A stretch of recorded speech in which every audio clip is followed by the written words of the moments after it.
Le 12 novembre dernier, l'Algérie avait libéré Boualem Sansal à la suite d'une médiation internationale conduite par l'Allemagne. La veille, le 11 novembre, la veille, un jeune de 31 ans, qui n'est pas un binational, qui n'a pas de nationalité étrangère, Mohamed Tajadid, c'est un Hiraki, c'est le Hirak qui l'a révélé. On l'a surnommé le poète du Hirak. Il a été condamné à 5 ans de prison ferme pour soutien à des organisations terroristes, propagande d'idées extrémistes. Quel était le tort ou le crime de Mohamed Tajadid? Il fait des poèmes dans lesquels il critique les dirigeants algériens, il critique l'institution militaire algérienne, il critique le pouvoir algérien. Comme ça, à 31 ans, juste parce que tu fais quelques poèmes, juste parce que tu parles du Hirak, juste parce que tu parles des libertés publiques et individuelles, il a été condamné à 5 ans de prison ferme. Quelle est la grande leçon du cas de Mohamed Tajadid? Il faut le dire. Il faut le dire. Mohamed Tajadid est la démonstration et la preuve aujourd'hui qu'un Algérien ne vaut rien. Quand on est uniquement Algérien, on ne vaut rien. Si Mohamed Tajadid était un franco-algérien, ou il était français en partie, ou s'il était allemand, ou s'il était canadien, et ben le cas de Mohamed Tajadid aurait été traité autrement, différemment, et il aurait été défendu autrement et différemment. Parce qu'il n'est pas traité comme un otage par le régime algérien, pour une raison simple, parce qu'il est algérien. Et comme il est uniquement algérien, il ne vaut rien.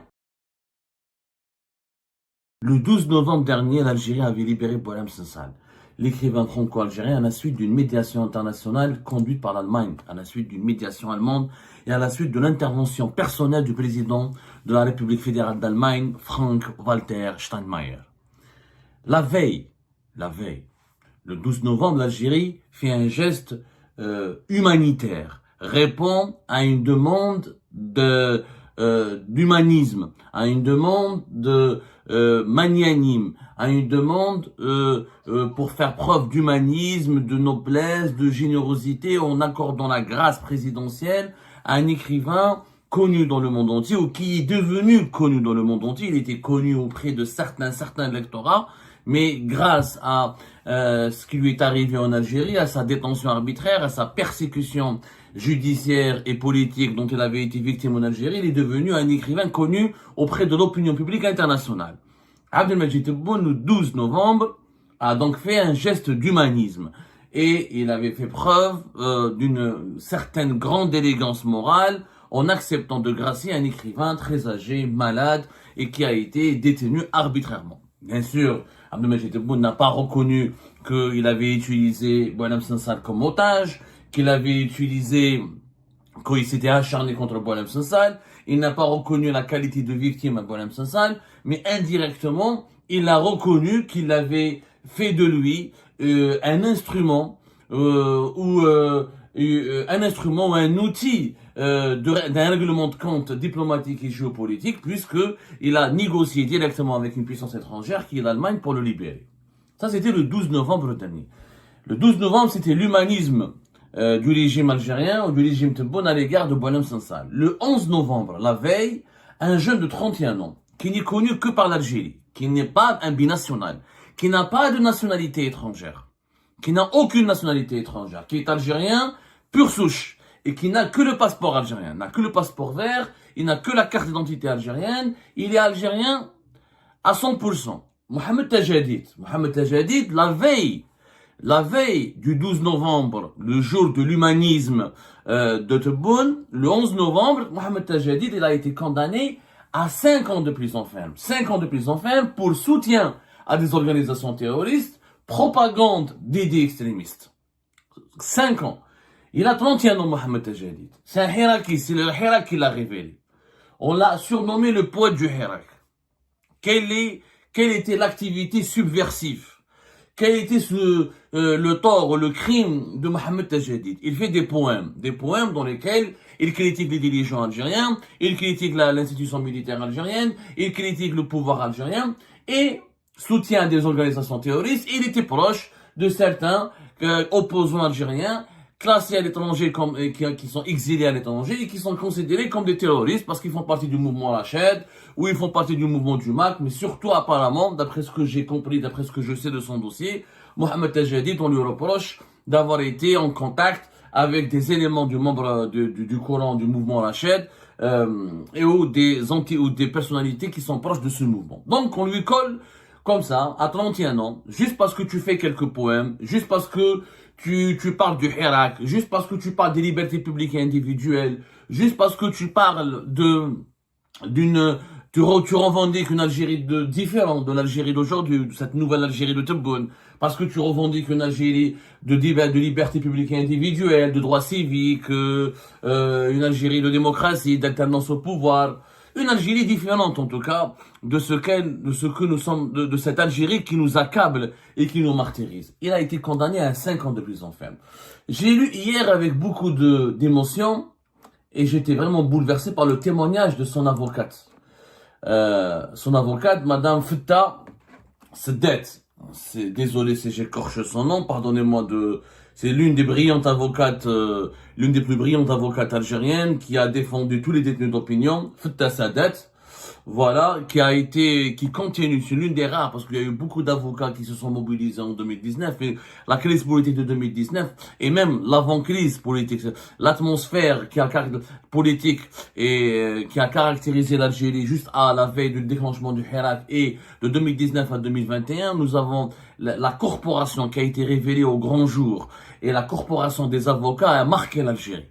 A marqué la mémoire de l'Algérie, elle a marqué l'histoire de l'Algérie. Les avocats ont été de tous les combats, ont été sur tous les fronts. Ils ont soutenu tous les mahgourens, tous les opprimés, tous les détenus d'opinion, de l'Est à l'Ouest, du centre au Sud. Ils ont été défendus gratuitement, gracieusement, par des avocats qui se sont mobilisés, qui ont fermé leur cabinet, qui ont renoncé à leurs revenus, qui ont renoncé à leur travail, qui ont renoncé à leur vie de famille et qui se sont exposés au danger. Parce qu'il y a pas mal d'avocats, on n'en parle pas, il n'y en a pas eu qu'un seul ou deux qui ont été emprisonnés, qui ont été persécutés, qui ont été menacés par la suite. Mais Fetta Sedet fait partie d'un groupe restreint d'avocats qui sont restés, qui ont demeuré mobilisés, et qui ont demeuré, qui ont gardé, qui sont restés fidèles à cet engagement militant et qui n'ont pas renoncé à lutter ou à défendre la cause des détenus politiques en Algérie. Il faut le dire, c'est rare. C'est vraiment rare. Il faut le souligner. Ça mérite d'être souligné. Mais vraiment, ça mérite d'être souligné. Donc, Fetta Sedet, hier, elle a fait un témoignage. Un témoignage qui m'a touché. Que dit ce témoignage? J'ai rendu visite à Tajadid Mohamed, dit le poète du Hirak, qui en est à son 5e jour de la grève de la faim. 5e jour de grève de la faim. Très content d'avoir remporté le prix international de la liberté d'expression dans la catégorie des arts pour l'année 2025, discerné par Index on Censorship. Index on Censorship, c'est une ONG mondiale britannique créée en Grande-Bretagne et l'une des organisations majeures dans le monde de défense des libertés d'expression. Et elle est très connue dans le monde anglo-saxon et même dans le monde entier. Elle a été, surtout à l'époque de la guerre froide, elle soutenait beaucoup les prisonniers politiques dans les pays du bloc soviétique et elle honorait les écrivains et les artistes qui osaient défier la dictature et défier la répression et la persécution. Donc, notre jeune poète Tajadid, il a eu un prix international qui a été délivré par cette ONG britannique Index on Censorship. Cette distinction bien méritée lui a fait oublier un tant soit peu les affres de la détention et de l'isolement total. Mais éprouvé par sa grève de la faim, son état de faiblesse est accentué par des douleurs aux reins. C'est là, hélas, le résultat de grève de la faim répétée, de plusieurs grèves. C'est-à-dire, il a fait ces grèves de la faim sont devenues répétitives. Il a fait plusieurs fois il a déclenché à plusieurs reprises des grèves de la faim et ça commence à impacter sa santé, notamment ses reins. Ce qui est très inquiétant. En effet, Tajadid Mohamed, on est à sa 6e grève de la faim. 6e grève de la faim depuis 2019. Il a cumulé un total de 4 années de détention. Il fait l'objet d'une avalanche de poursuites judiciaires au nombre de 13. 13 poursuites judiciaires. Contre un jeune de 31 ans, qui a fait 6 grèves de la faim depuis 2019. Et son état de santé, il est maintenant chancelant, il faut dire la vérité. Il se dégrade de façon dangereuse. Quand on fait des grèves de la faim, certains organes du corps comme les reins sont exposés à des fragilités inquiétantes. En protestation contre sa dernière condamnation, en date du 11 novembre 2025, la veille de la libération de Boualem Sansal, le tribunal a été condamné par le tribunal criminel de Dal-Baïda à une lourde peine de 5 ans de prison de réclusion dans une procédure où il a bénéficié d'une remise en liberté la veille du 1er novembre 2024. Tajadid Mohamed use pour la 6e fois de l'ultime recours à la grève de la faim n'hésitons pas à mettre sa vie en danger, et ce pour se faire entendre, et que justice lui soit rendue. Du fond de sa cellule, bien qu'il soit affaibli, avec la force de ses convictions, Tajedid Mohamed se fait l'écho de toutes les voix étouffées, des voix profondément éprises de justice, de liberté et d'égalité. L'hommage de Fattah Sadat était très touchant et je la remercie amplement. Et heureusement, il y en a encore des avocats comme Fattah Sadat qui nous parviennent, qui partent souvent dans les prisons, qui nous envoient des nouvelles, des détenus d'opinion, des détenus politiques, qui nous donnent des informations sur leurs dossiers judiciaires et qui continuent d'entretenir la flamme du Hirak et la flamme de la liberté et de l'attachement à cette démocratie, cette liberté pour laquelle nous nous battons depuis de très longues décennies, mais grâce aux réseaux sociaux, peut-être, grâce à ce que nous avons vécu depuis 2019, on est beaucoup plus conscient maintenant de l'importance d'un état de droit, d'une démocratie importante et effective et perfectible, et de l'importance de préserver les libertés publiques et individuelles. Ce témoignage m'a touché, pourquoi? Parce qu'il faut dire la vérité. Personne ne se mobilise pour Mohamed Tajedid. Personne ne se mobilise. Quelques avocats, bien sûr, quelques ONG internationales de part et d'autre. La presse internationale, elle en a parlé de sa condamnation qui a été médiatisée, mais personne ne se mobilise pour Mohamed Tajedid. Il n'a jamais eu le droit à la même mobilisation auquel avait pu avoir droit Monsieur Boualem Sansal.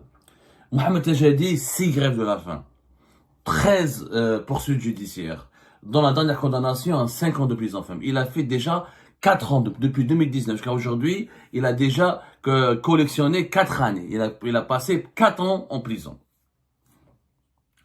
Qu'est-ce que nous démontre le cas de... Quelle est la grande leçon du cas de Mohamed Tajedid? Il faut le dire. Il faut le dire. Mohamed Tajedid est la démonstration et la preuve aujourd'hui qu'un Algérien ne vaut rien. Quand on est uniquement Algérien, on ne vaut rien. C'est ça la vérité. Si Mohamed Tajedid était un franco-algérien, ou il était français en partie, ou s'il était allemand, ou s'il était canadien, ou s'il était suisse, s'il avait une autre nationalité, eh ben le cas de Mohamed Tajedid aurait été traité autrement, différemment, et il aurait été défendu autrement et différemment. Faut dire la vérité. Je ne reproche pas à la communauté internationale de s'être mobilisée pour le Boualem Sansal. Loin s'en fout. Tout ce qui a été fait pour Boualem Sansal a été fait dans le cadre de la morale, de l'éthique, de la nécessaire lutte pour la libération d'un détenu d'opinion, d'un détenu politique et d'un otage. Sauf que Mohamed Tajedid n'est pas considéré par un otage. Il n'est pas considéré comme un otage, pardonnez-moi. Il n'est pas considéré comme un otage. Parce qu'il n'est pas traité comme un otage par le régime algérien. Pour une raison simple. Parce qu'il est algérien. Et comme il est uniquement algérien, il ne vaut rien. Boualem Sansal, parce qu'il était français. Donc le Tebboune pouvait l'utiliser comme otage pour marchander avec la France, pour marchander avec l'Allemagne, pour faire pression sur la classe dirigeante française, pour faire pression sur l'Union européenne. Parce que Mohamed Boualem Sansal, il y a le Parlement européen, il y a eu la classe politique française, il y a Rotaillot, Éric Zemmour, Marine Le Pen, Valeurs Actuelles, le groupe Bolloré, il y a eu des intellectuels français de grande envergure, il y a des écrivains internationaux qui se sont, de toutes les langues, de tous les grands pays occidentaux qui se sont mobilisés. Il y a aussi le courant de la droite française et aussi le courant pro-israélien aussi qui s'est beaucoup mobilisé pour le Boualem Sansal parce que le Boualem Sansal avait le courage et il assumait ses positions favorables en partie à Israël sur pas mal de registres. Et ce sont ses positions à lui, il faut les respecter, elles sont discutables, mais il faut les respecter. Mais c'est pas le cas de Mohamed Tajedid. Mohamed Tajedid, quand on est uniquement algérien, on ne vaut rien. C'est pas le cas de Abdelwakil Blam, c'est pas le cas de pas mal d'autres détenus politiques. Je ne peux pas citer tous les noms. J'ai pas envie d'être injuste à l'égard de certains. Même s'ils sont médiatisés de temps à autre par quelques coupures de la presse internationale, leur cas ne mobilise pas. Il n'y a pas de rassemblement pour Tajedid à Paris, il n'y a pas de rassemblement à Berlin, il n'y a pas de rassemblement à Genève. Son cas a été abordé par une des résolutions du Conseil des droits de l'homme de l'ONU, son cas a été abordé par quelques résolutions du Parlement européen, mais ça reste une mobilisation, il faut le dire la vérité, insignifiante par rapport à la mobilisation dont avait bénéficié Boualem Sansal. Pourquoi? Parce que la nationalité, elle joue un rôle. Il faut dire la vérité. La nationalité algérienne aujourd'hui, elle est devenue un fardeau. Elle n'est pas devenue un fardeau. La nationalité algérienne aujourd'hui, elle est devenue le synonyme de l'infériorité, le synonyme de l'insignifiance, le synonyme de l'inutilité, le synonyme d'être un citoyen de second zone, de la sous-citoyenneté. La nationalité algérienne, elle est devenue le synonyme de la sous-citoyenneté. Il faut dire la vérité. Aujourd'hui, pour s'en sortir face au régime algérien, il faut être un binational ou avoir une nationalité étrangère et être soutenu par une puissance étrangère. S'il n'y a pas des puissances étrangères derrière soi, qui se mobilisent pour un détenu, pour une personnalité algérienne, qui soutient sa libération, il ne sortira jamais de prison. Il sortira le jour où le régime aura envie qu'il sorte de prison. Mohamed Tajadid, le régime Tebboune va le libérer, contre lui, il voudra qu'il soit libéré. Il pourrait lui rajouter d'autres poursuites, d'autres dossiers, il fera de lui comme il veut. Parce que pour lui, Mohamed Tajadid est un sous-citoyen. Faut dire la vérité, à dire la grande leçon. Et les destins croisés de Boualem Sansal et de Mohamed Tajadid ne peuvent que nous interpeller. Elles ne peuvent que nous interpeller, ces destinées, les deux destinées des deux hommes. Voilà. Bien sûr, Boualem Sansal est plus connu, il a écrit des livres, il a eu des prix littéraires internationaux, mais c'est un ressortissant d'abord algérien. Boualem Sansal, il bénéficie d'un avion militaire de l'armée de l'air allemande, le jour de sa libération. Il est admis dans un grand hôpital allemand, militaire. Ensuite, il est traité comme un citoyen d'exception par les autorités françaises, alors qu'il y a eu d'autres franco-algériens qui ont été emprisonnés en Algérie et n'ont pas eu le même traitement. La présidence allemande, la présidence française, les gouvernements français et allemands se sont mobilisés pour lui, parce qu'il y a aussi sa nationalité française qui compte. Si Boualem Sansal était resté uniquement algérien, sa notoriété d'écrivain aurait permis une certaine mobilisation. Mais jamais l'Allemagne n'aurait intervenu, jamais la France n'aurait intervenu avec la même intensité, avec la même abnégation, s'il n'avait pas sa nationalité française. Donc quand on est algérien, le régime algérien fait de nous ce qu'on veut. Il y a eu d'autres cas de binationaux qui ont été emprisonnés en Algérie et qui ont été libérés plus rapidement. Je peux citer beaucoup de cas. Il y a eu beaucoup de cas, mais il y a eu récemment un Algéro-Canadien qui a été en prison en Algérie, en 2021, etc. Et il a été libéré beaucoup plus facilement. Beaucoup plus facilement, faut dire la vérité. Il y a eu des cas, j'ai pas envie par exemple, le chercheur algéro-canadien, Raouf Farah. Voilà. Il a été libéré par la suite. Il n'y a pas eu d'acharnement énorme contre lui, comme par exemple c'est le cas de Mohamed Tajadid. Je peux donner d'autres cas, mais il y a deux collèges, aujourd'hui, on fera une émission très détaillée. On fera une émission. Là, aujourd'hui, je préfère me contenter de comparer les deux destins de Boualem Sansal avec Mohamed Tajadid, parce que ça s'est produit en 24 heures. Tajadid, 5 ans de prison, et il est maintenu en détention, etc. Boualem Sansal libéré, avion militaire allemand, départ, on lui déroule le tapis rouge pour qu'il parte à l'étranger, son épouse l'accompagne, il retrouve la liberté, il retrouve la gloire, il trouve les grands salons de la diplomatie allemande et les grands salons de la diplomatie française. Le paradoxe, il est énorme.